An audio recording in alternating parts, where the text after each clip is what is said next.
Mambo vipi wadau wetu wa Global Vibes TV, natumaini kwamba popote ulipo wewe ni mzima wa afya kabisa. Unatupata moja kwa moja katika Jamhuri ya Kidemokrasia ya Kongo Mashariki mwa DRC, katika jimbo la Kivu ya Kusini, katika maeneo ya Baraka ambako ndiko tunakopatikana. Mpenzi mtazamaji, upate kujionea mwenyewe katika siku ya leo ambako kumeweza kuzuka vita vikali kati ya wazalendo na M23 katika maeneo ya Kaziba, Jamhuri ya Kidemokrasia ya Kongo, pembezoni mwa mji wa Bukavu, ambako vimeweza kuzuka vita vya wazalendo na M23. Hawa ni majeruhi, baadhi ya wale ambao walikuwa wamepata risasi na wengine kupata majeraha, ndio hawa ambao wanapelekwa na jeshi la M23, ambao wengine mmoja wanakwenda kuzikwa na wengine wanakwenda kupata matibabu. Ndio ambayo yameweza kutokea huko. Mpenzi mtazamaji, wazalendo bado wanazidi kukaa imara kabisa kwa ajili ya kutetelea udongo wao ili usipate kunyang'anywa na manyaturu ambao wametoka katika maeneo ya Rwanda, wakisapotiwa na serikali ya Rwanda ambao ni M23, wakidai kuwa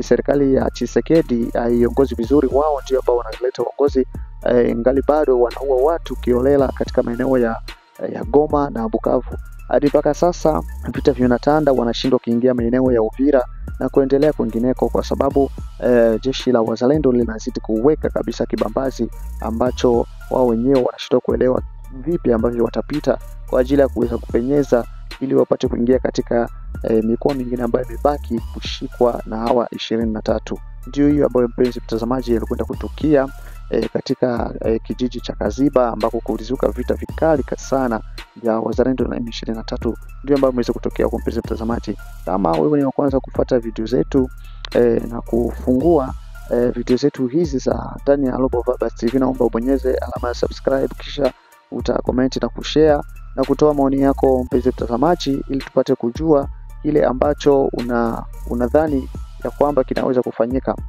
Na pia tunaamini ya kwamba popote ambapo unapopatikana utatutumia emoji ya bendera mahali ambako unapopatikana, jeshi uko nchi ya Kongo, huko maeneo yote katika pande 4 za dunia, unaweza kutuwekea emoji hapo ya mahali ambapo unapopatikana mpenzi mtazamaji. Ndio hiyo ambayo imeweza kutokea huko. Na pia aliye kamanda mkuu wa wazalendo ameweza kusema 1 2 3 kuhusiana na swala la kukabiliana na hawa M23. Amesema ya kuwa watu wanaanza kutoa malalamiko yao kwa M23 inazidi kudhibiti maeneo, baadhi ya maeneo, lakini wazalendo ambao wako Uvira hawajafanya chochote. Lakini kamanda Jemedari amesema kuwa wao ndio sasa wanaingia ndani ya uwanja wa vita na kuweza kufyeka adui na kuondoa adui na kuweza kuleta amani. Amesema ya kuwa raia wapate kutulia na waendelee kufanya kazi zao, hususan raia ambao wanaopatikana katika maeneo ya Uvira, ambako siku hizi ambazo zimepita kulikuwa wasiwasi, vita, masasi kulia sana, vita vya wazalendo na jeshi la FARDC. Lakini Jemedari huyu ameweza kutuliza vita na kuambia kwamba raia wapate kutumika kazi zao kama kawaida, na pia wakizidi kutoa mchango wao kwa jeshi la wazalendo. Yeye amesema kuwa ndio mwanzo sasa wa kuingia katika uwanja wa vita na kukomboa baadhi ya maeneo ambayo yamekuwa yameshikwa na M23 ambao ni wavamizi wanasapotiwa na serikali ya Rwanda. Ndio ambayo imeweza kutokea huko, maana baadhi ya wamoja ambao wako katika maeneo ya Uvira walikuwa wameshaanza kutoka katika mji wa Uvira na kujielekeza maeneo ambayo yaliyoko salama, kwa sababu ya hofu ya M23 kuweza kushika Kamanyola na baadhi ya maeneo mengine hususani kama vile Bukavu na Goma. Lakini ameweza kuambia kwamba raia wapate kutulia na wapate kuona kile ambacho wazalendo watakwenda kukifanya kwa ajili ya manufaa ya nchi ya Kongo na kuweka raia kuwa na amani katika mioyo yao ili wasipate kuwa na wasiwasi yoyote ile. Ndio ambayo amekwenda kusema mpenzi mtazamaji Amuri William Yakutumba.